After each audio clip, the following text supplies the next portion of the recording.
What's going on, everybody? Today we're going to talk about what Jordan Spieth was doing. What the heck was he doing at the US Open on the range?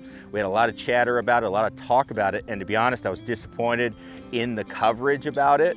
And I think it's one of those things that better players do that people could learn from and actually use that to their advantage as opposed to other things. So stay tuned.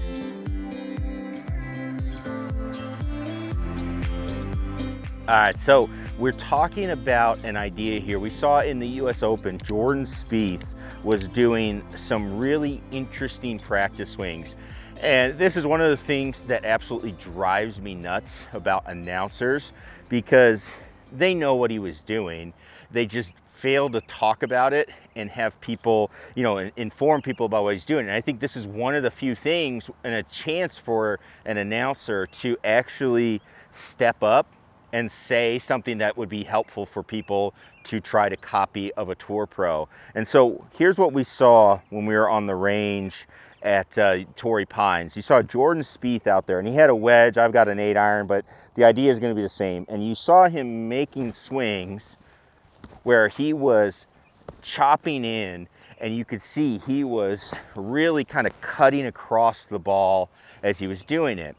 And what he is doing there is the power of exaggeration. He is exaggerating what he needs to feel in his golf swing. And so this is something that people that take lessons from me, they're afraid to do, because there's this thought that you're not supposed to practice the wrong thing. You're supposed to practice the exact right way to do things. However, that is not how this works. What ends up happening in golf is if you want to make a change, you have to exaggerate the feeling to actually get to where you want to be. So let's talk our way through Jordan's swing and talk about why he would possibly be making practice swings that look like that. So I had the privilege of talking with Cameron McCormick maybe 6-7 years ago, actually going over his golf swing, Jordan Spieth's golf swing from when he was like 12 years old, and where it's kind of gone from that time as their time of working together. And what Jordan Spieth's swing is it's a swing that it kind of goes up and loops under. He gets really under the club plane, and he really can fight hitting some blocks and some hooks. So he's basically too in to out, and he also is a little bit shallow in his approach to the ball because of that extreme under club plane. So what happens is he's going to hit big blocks, he's going to hit big hooks, he's going to have a hard time hitting a fade shot, and he's probably going to hit it thin a little bit. And I know he's hit it thin in the last couple of tournaments that I saw him play on the regular PGA Tour before the US Open. So what does Jordan want to do? Jordan's goal in his golf swing, he's been working on this for a few years, is he's trying to add a fade in. He wants to hit a fade. He wants that more controlled ball flight.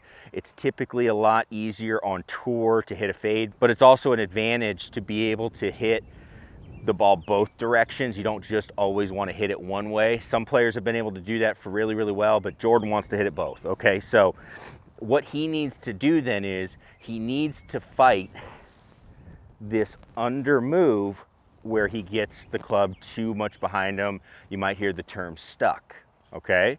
So he needs to feel then the opposite. He needs to come in and feel like he's coming in over the plane to be able to counteract that underplane motion.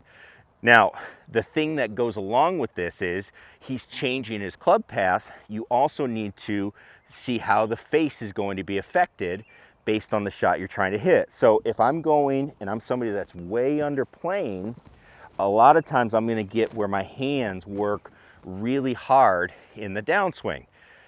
That's something that he is not going to want if he goes overplaying. If he starts to close the face going over, he's going to hit it big pull left and maybe even a big pull hook left. So that's not going to be very good. So he needs to feel not only going over, but he needs to feel that face not rotating. So what does he do? He goes up here and he starts making some practice swings over and keeping that face square as he does it.